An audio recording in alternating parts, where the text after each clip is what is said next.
Hello and welcome to another video review. This is The Elder Scrolls 3 Morrowind for PC and Xbox. Now the first I actually saw of this was in a PC Gamer magazine review of it, and I'm just like, that looks pretty cool, I'll check it out. But it also had The Elder Scrolls 2 Daggerfall in there, and so Daggerfall was actually the first game in the series I played.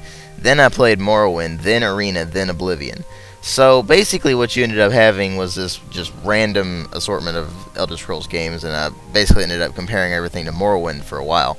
But anyway, this was released in 2002, and it really doesn't have all that much to do with Daggerfall, because it's a very different style.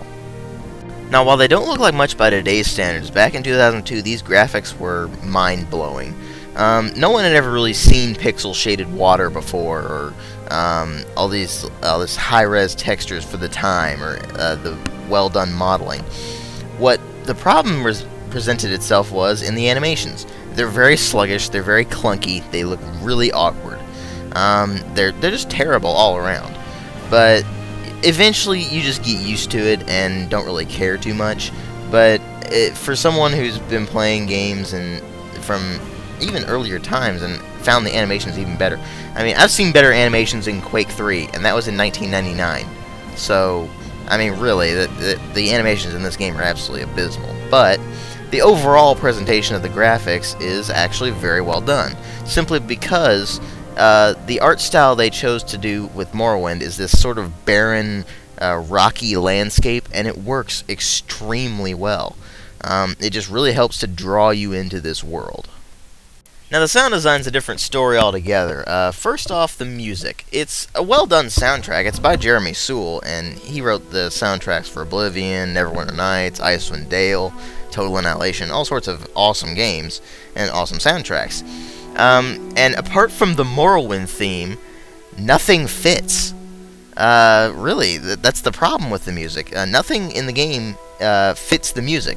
It's all this kind of lull, soft melodies, and it's just kind of out of place.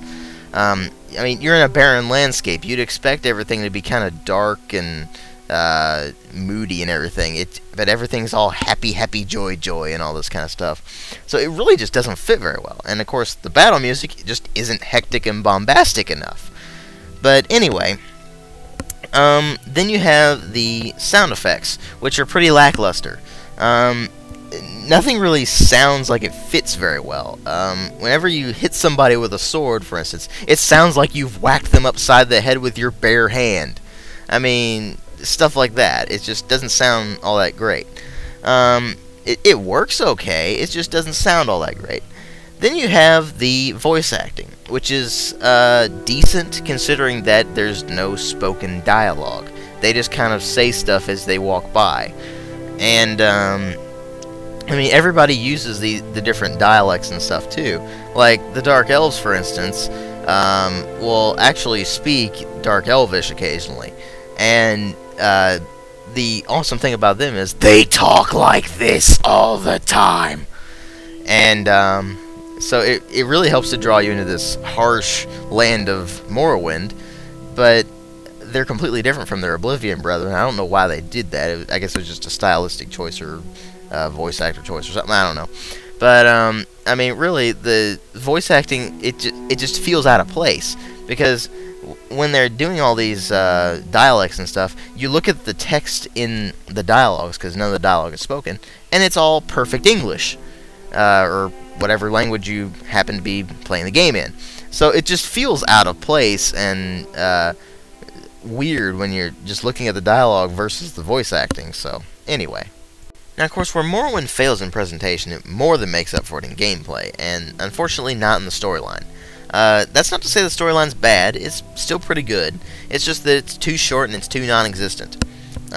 It revolves around the reincarnation of the Dunmer hero Nerevarren and how he'll go to defeat the malevolent deity Dagoth-Ur. But the problem is there's really no sense of urgency. You can really just do whatever you want, and that's really what the developers intended. You just go do the side stuff. And that's where Morrowind really succeeds. If you want to experience the world, you can actually go and just read the books. And yes, there's books in the game, and if you put all of them together, it's basically 6 novels worth of text. and so there's tons of material on Morrowind. And the game is actually only set in Vardenfell, and that's an island in Morrowind. It's a smaller island in Morrowind, actually. So it's actually still a very large game world. It's just smaller than what we're used to from the Elder Scrolls series, considering Arena was all over Tamriel, and then Daggerfall was in Hammerfell and High Rock. So it's still fairly small compared to those, but it's a massive game world, and it's really fleshed out. Far more than the previous two. And even more than Oblivion as well. And then there's all the factions you can join. You got your standard Fighters Guild and Mages Guild. There's also the houses of Vardenfell, and there's the Imperial Legion, so on and so forth. But where the game really succeeds is exploration. Just wandering around, exploring. And that was one thing I found really awesome. I was just wandering around. I went into a fort, and I found the Ice Blade of the Monarch. So the game really rewards exploration, because that's one of the better melee weapons in the game, and I was around level 5 at the time. So it was really awesome to just find that stuff. And you have this sense of accomplishment when you just find something by exploring, and it really just rewards you for it. And, I mean, there's tons and tons of stuff to find, just items. I mean, you got lots of different types of weapons. I mean, spears, swords, katanas, all sorts of stuff. There's also a great deal of combat, and that's really where the game fails miserably. There's just too much combat. I mean, pretty much everywhere you go, something is going to want to kill you, and more often than not, it's going to. So here's the problem with the combat. It's not that you have 3 different types of damage, and I mean, a chop, a slash, or a thrust, and each weapon is good with only one of those, so you're always going to click on the choose best attack option, and then just go from there. But it's that the game relies on dice rolls. Now, that wasn't a problem in Arena and Daggerfall, because you could still actually hit stuff. Here's the problem with Morrowind. Until you're around level 7 or 8, basically, you're going to miss almost every single time you swing. Out of 25 strikes, you might hit twice. So you're pretty much screwed whenever you come up against something that's higher level than you, especially. Because then you're going to miss every time, or it's going to actually do no damage. And that's another problem with the game. Unless you have, like, magic or silver weapons, you can't damage Dramoras or Daedra or any of that. So you're pretty much screwed. And, I mean, again, the game relies too much on combat, and the combat system is terrible. You can't choose to block. You have to rely on your dice roll to just block for you. And, really, if you can get past the combat, then you won't have to worry about that. Yes, the combat system is absolutely abysmal, and it really brings the game down. But once you get past, like, level 7 or 8, then you don't need to worry about it anymore, and it's a extremely enjoyable game. Just go off and do all the side stuff. Finish the storyline. You can actually finish the storyline and then keep playing all the side stuff. So this game really personifies the open world experience. You have the option of doing the storyline, but you also have tons of rich game world to play around with too. So, I mean, you can be who you want to be. You can be a hero. You can be a villain. You can be a rogue or a mage or any of that, because the game does support those, unlike the previous 2 games where you basically had to be a warrior or you'd fail miserably. So, if you're looking for a really good open world game, this is one to check out.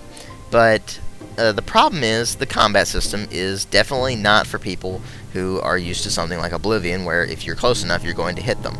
So, if you can get past the combat, if you're patient with the game, then you will probably really enjoy it.